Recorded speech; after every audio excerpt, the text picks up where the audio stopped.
안녕하세요. 송파중 1학년 학생들, 자유학년제 예술 수업인 조형을 만나다입니다. 조형을 만나다 수업은 1학년 미술 담당 선생님인 김문지, 박혜경 선생님이 진행한다는 점 알고 가면 좋을 것 같습니다. 1교시는 이 수업의 목표와 수업 진행에 관한 전반적인 내용과 판화의 간략한 특징을 설명하겠습니다. 오늘부터 수업을 듣는 방식이 바뀌어 좀 생소하죠? 미리 안내를 들어서 알겠지만 정리하자면 일반 교과는 각 반의 클래스에 들어가서 요일별 수업을 시간표대로 들으면 되고 예술은 1학년 자유학년제 클래스로 들어와 들으면 됩니다. 예술을 만나다 수업은 화요일, 수요일, 금요일로 각 반마다 다르게 배정되어 있고 1반과 7반, 2반과 8반으로 짝이 지어져 있으니 자기 반에 해당하는 강좌 제목을 클릭하여 들어야 출석 체크가 됩니다.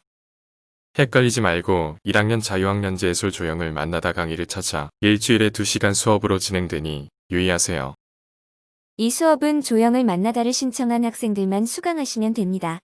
다른 수업을 신청한 학생들은 그 과목을 들으러 가주세요. 우리는 총 4개의 주제로 수업을 진행할 예정입니다. 1. 판화의 종류와 특징을 이해하기.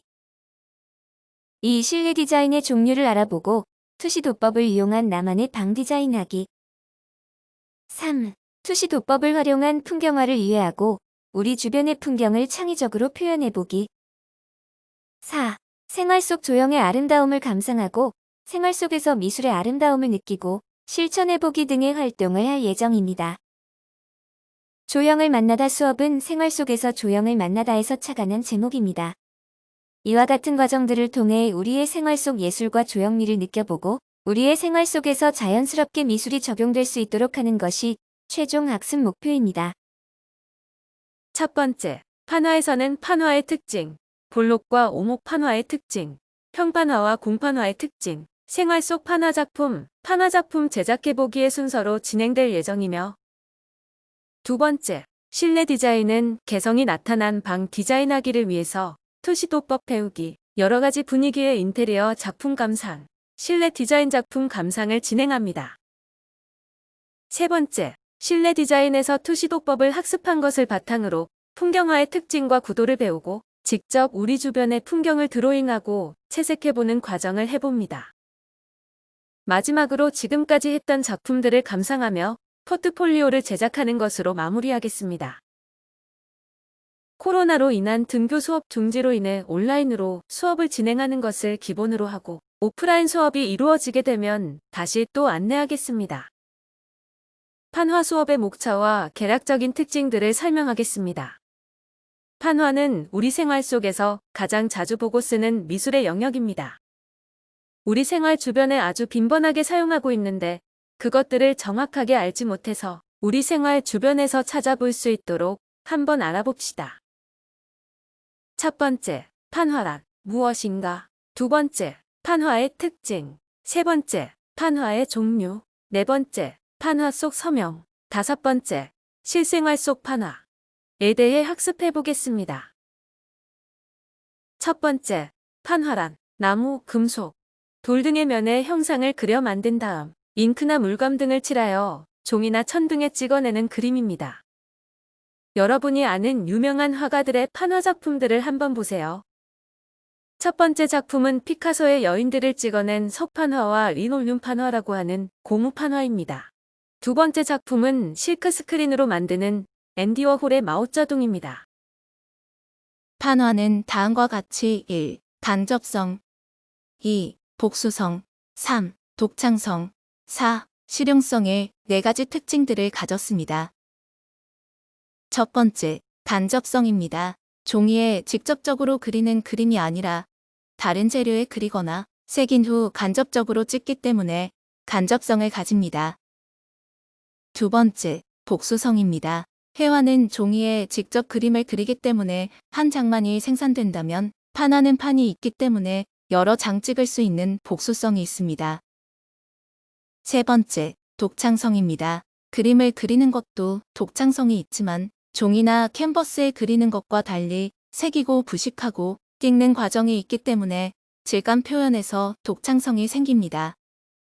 네 번째, 실용성입니다. 생활 속에서 다양한 곳에 응용되고 있고 저렴한 가격으로 여러 번 찍을 수 있기 때문에 상업적으로 이용될 수 있는 장점이 있습니다. 세 번째, 판화의 종류입니다. 총 4가지로 나눌 수 있습니다.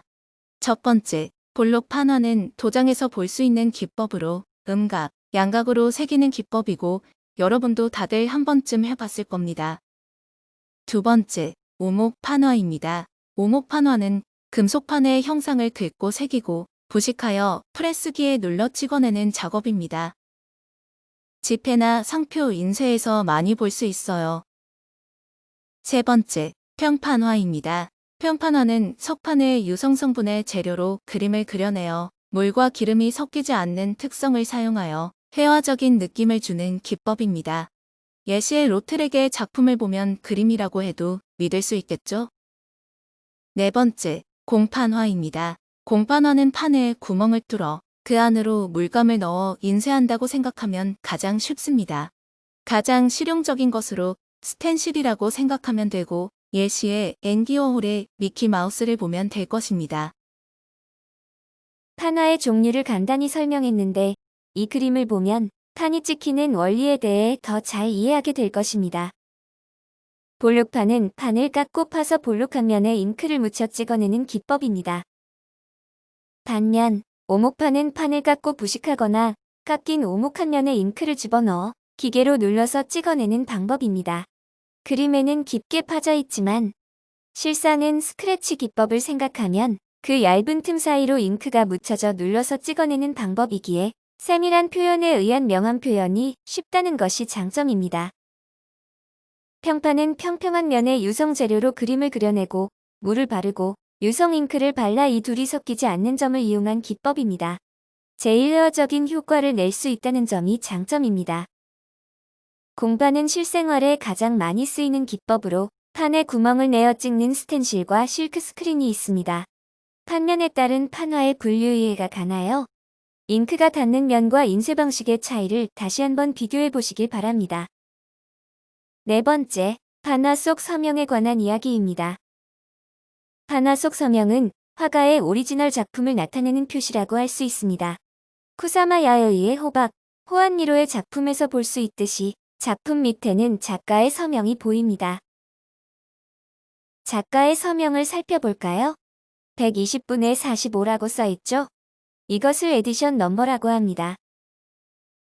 한정된 수로 제작하는 작품으로 에디션 숫자의 앞은 현재 작품이 찍힌 순서, 뒤는 전체 작품을 찍은 총 매수를 말합니다. 즉, 이 작품은 총 120장 중에 45번째 작품이라는 뜻입니다.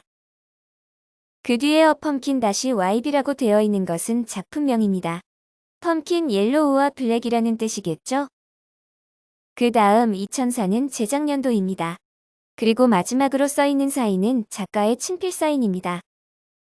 이 에디션 넘버가 있는 작품은 오리지널이라고 여겨지며 복제를 방지하기 위해 보통 연필로 쓰여집니다. 여러분이 보는 작품 중 연필로 쓰여진 에디션 넘버가 있다면 이 작품은 오리지널 진품이라고 생각하면 됩니다. 판화도 요즘은 디지털 프린트를 하거나 회화 작품을 스캔하여 파는 아트 상품으로도 많이 나와 있기 때문에 아무리 복제성을 가진 작품이라고 하더라도 에디션 넘버가 있다면 우수성과 희소성에 의해 가치가 올라갑니다. 판화 작품들을 살펴볼 때 앞으론 꼭 살펴보세요. 실생활 속 판화의 예시입니다.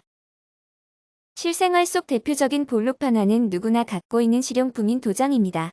오목 판화는 우리가 매일 사용하는 지폐입니다. 그리고 옵세진쇄라는 것은 책과 신문입니다. 공판화는 스텐실로 우리 실생활에 가장 많이 쓰이는 것으로 이렇게 벽에 새긴 글씨나 인테리어 소품을 볼 수 있습니다. 이렇게 우리는 첫 시간 소개와 함께 다양한 판화의 종류와 특징에 대해 알아보았습니다. 다음 시간에는 판화를 설명하는 간단한 동영상을 시청할 예정입니다. 각 반 시간표에 따라 2차 시해 봅시다.